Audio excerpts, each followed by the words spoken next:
Students, welcome you all. Science and టెక్నాలజీకి సంబంధించినటువంటి ప్రిపరేషన్లో ఎలా ఉండాలనే దానికి సంబంధించి ఒక చిన్న కేస్ స్టడీ లాగా.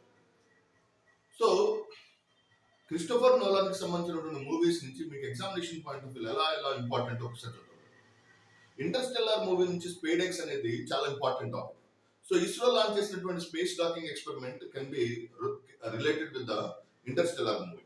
And the second important thing, Oppenheimer movie నుంచి nuclear fusion, project Manhattan and nuclear bombs. And third important segment is nothing but ఈ ఒడిస్సీ మూవీ నుంచి అథెనా అనేటువంటి క్యారెక్టర్, అథెనాకి సంబంధించినటువంటి features are very important. So 2037లో European space agency launch చేయనున్నటువంటి అతిపెద్ద telescope అయినటువంటి the Athena telescope, okay, is the most powerful telescope that is going to be launched into the L1 system of Lagrangian point. So Lagrangian వ్యవస్థలో L1, L2, L3, L4, L5 అనే 5 పాయింట్లు ఉంటాయి. L1 point లోకి, Lagrangian system లోని L1 point లోకి 2037 నాటికి European space agency ప్రయోగించడానికి సన్నద్ధమవుతున్నటువంటి most powerful telescope is nothing but Athena. ఈ షార్ట్ వీడియోలో we are going to discuss about some of the main features of this telescope. Athena అనేది Greek goddess అయినటువంటి wisdom కి మారు పేరు అయినటువంటి అథెనా గాడెస్ పేరు మీదుగా పెట్టారు. So what are the important unique features about this goddess అంటే, ఏదైనా ఒక కష్టం వచ్చినప్పుడు విజ్ఞానంతో కూడినటువంటి అంశాలని అందించేటువంటి గ్రీక్ గాడెస్ అన్నమాట. ఓకే, విజ్ఞానానికి, విజ్డమ్ కి ప్రతీక.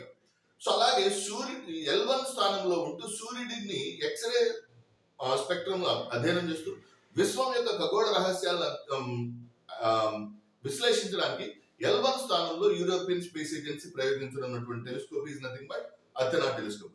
And third important feature about this telescope is L1 point లో ఉంటుంది, ఎక్స్రే కిరణాలకు సంబంధించినటువంటి విశ్లేషణ చేస్తుంది. మరియు ఇది యూనివర్స్ లో ఉన్నటువంటి origin and evolution of the universe, విశ్వం యొక్క పుట్టుక, విశ్వం యొక్క పరిణామ క్రమం అండ్ కొన్ని బిలియన్ కాంతి సంవత్సరాల దూరంలో ఉన్నటువంటి విశ్వాంతరాళాల్లోని రహస్యాలను, ఖగోళ రహస్యాలను ఛేదించడానికి కూడా this Athena telescope is going to play an important role. అందువల్ల Athena is the most important topic for your examination point. అంటే ఓపెన్హైమర్ నుంచి న్యూక్లియర్ ఫ్యూజన్, ప్రాజెక్ట్ మన్హాటన్ ఎంత important, whereas in the case of interstellar movie నుంచి whereas the second important concept అయినటువంటి space docking experiment ఎంతైతే important, the same way we can also see one of the important concept called as Athena telescope. Athena is the most powerful telescope that has ever built by European Space Agency and L1 system loki, not L2. L1 system loki దీన్ని ప్రయోగించనున్నారు. Euclid అనే telescope ని L2 లోకి European space agency పంపించనున్నది. And L2 లోకి, L1 లోకి the Athena telescope వెళ్ళబోతుంది. And third one is X ray spectrum లో ఇది విశ్వాన్ని అధ్యయనం చేస్తుంది. Number 4 is nothing but this telescope is the most powerful telescope to study the interstellar observation. అంటే గ్రహాంతర అంశాల పట్ల అవగాహన కలిగించడం కోసం ఈ టెలిస్కోప్ చాలా శక్తివంతంగా పనిచేసేటువంటి టెలిస్కోప్ గా we can mention this particular telescope called as Athena telescope. I hope you understand this concept. Thank you very much. All the very best. God bless you all.